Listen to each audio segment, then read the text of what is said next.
Hi, I'm Jilly G. Welcome to my kitchen. Today we're going to make gluten-free chocolate muddies. And they're a chocolate chip cookie, almost like a brownie cookie. But I've got everything ready. First up, we're going to make homemade hot fudge sauce because that is one of the ingredients for our cookies. And I've got everything else ready, and the oven is preheated to 350. But I'm going to bring you in closer and show you how to make the hot fudge sauce first. So in this pot, I have a half a stick of butter that is melting, and we're going to add about 1 3/4 cup of honey. And this is on about medium heat. I have 4 ounces of unsweetened chocolate, half teaspoon of salt. And you want to stir this constantly. You could do this in a double boiler if you want to, but this is fine. And if you need to, turn the heat down. You don't want this chocolate mixture to burn. And once all the chocolate is melted, we're going to add in 12 ounces of evaporated milk. Stir this continuously until it comes up to a simmer. And then we're going to turn off the heat. Stir in 1 teaspoon of vanilla.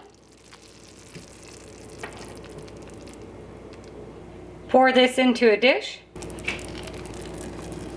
So this will get thicker and thicker as it cools off. You can see already how thick it is.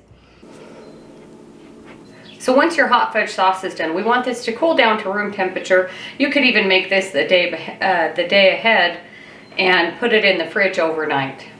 So I'm just going to measure out 12 ounces, 1.5 cups. If it's a little bit extra, that's okay. Set this aside and set this aside. So first up, we're going to mix all of the dry ingredients together. In here, I have 4 cups of my gluten-free flour, and everything is at room temperature. And to this, we're going to add 1 cup of cocoa, 2 teaspoons baking soda, and 2 teaspoons of salt. And just whisk this together. You could sift it if you want to. Once this is all mixed together, set this aside too. In here I have 1.5 sticks of butter, and we're going to add 1 package of cream cheese. I think it's softer than room temperature. I had it sitting on the oven. And just start mashing around your butter and your cream cheese.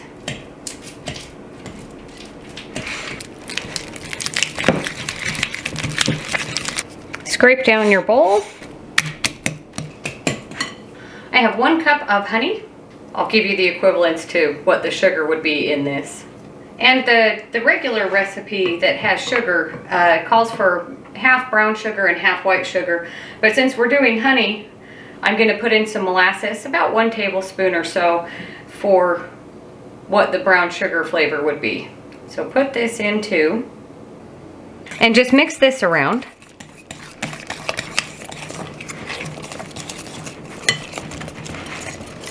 Scrape down your bowl. Have 4 eggs, room temperature. I'm going to crack them all into this bowl, and then we'll add them one at a time, mixing after each addition.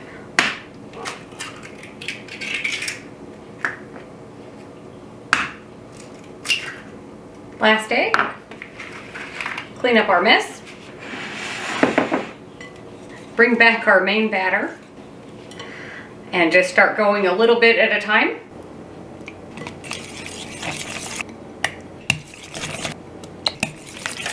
Last egg. About 1 tablespoon of vanilla. Scrape down the bowl again. And this is a double batch that I'm making today, but I'll put the recipe below for a single batch, unless you want to make a double batch. And I've got cookie sheets here lined with parchment paper. So now our hot fudge topping. And just mix this till it's nice and combined.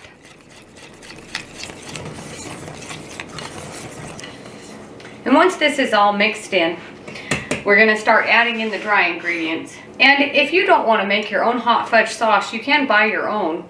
And it's about 12 ounces for a double batch. You could even do this with Nutella instead of hot fudge topping, and it works really well. So just a little bit at a time.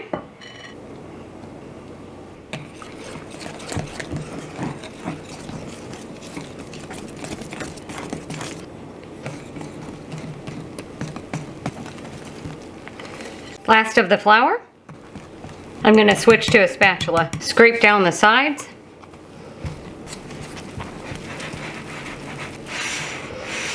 Make sure there's nothing stuck on the bottom. Once you've got this all mixed together, I have white chocolate chips, milk chocolate chips, and really dark chocolate chips. All of these are going to go in here. I hope my bowl is big enough. Just start sprinkling in.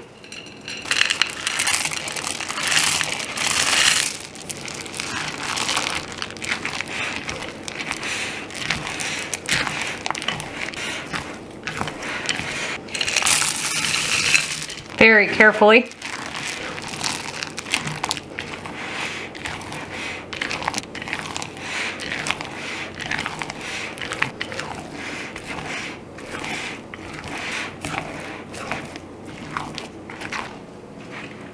It all fit.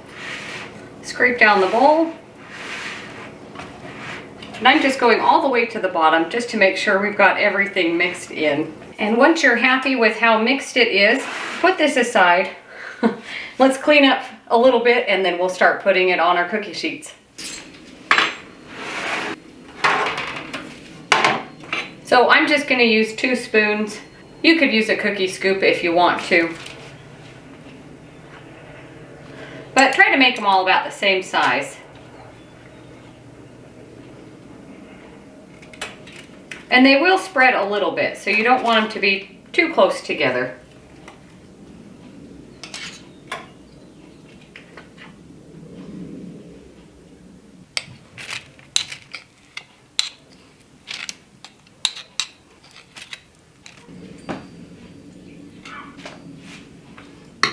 And I'm just going to set this one aside and get our next pan going. We're going to do 2 in the oven at a time.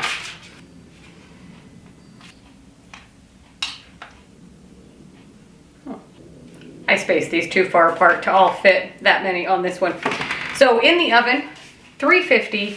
We'll check them about 15 minutes, but they go for about 15 minutes or so in the oven.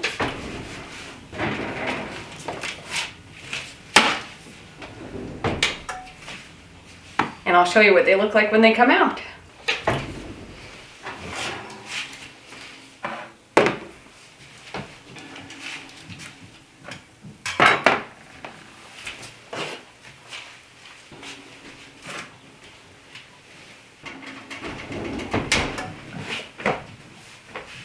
If you have a lot of cookie sheets, you can double up and have the other ones ready while these come out. You want them to look just set on top. You don't want them to be doughy in the middle. And then we're going to let them cool here just for a few minutes before we transfer them to a cooling rack, because they need to just cool and set up a little bit. So cool off for just a minute and then we'll transfer here and then just keep going.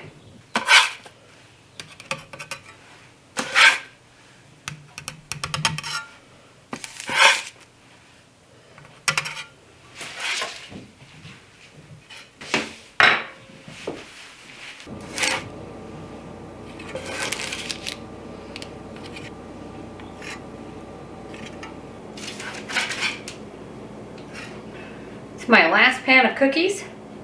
They're still just a little bit warm. They look pretty good. Let's give this one a try. You can see all those chocolate chips in there. These will firm up a little bit more after having cooled off and be in the fridge. You could put nuts in here if you want to, or different kind of chocolate chips, or butterscotch chips, or even mint chocolate chips. I've done that before. That's really good. Chocolate mint cookies. Pretty good. Really chocolatey. Thanks for watching. Don't forget to like and subscribe, and we'll see you on the next one.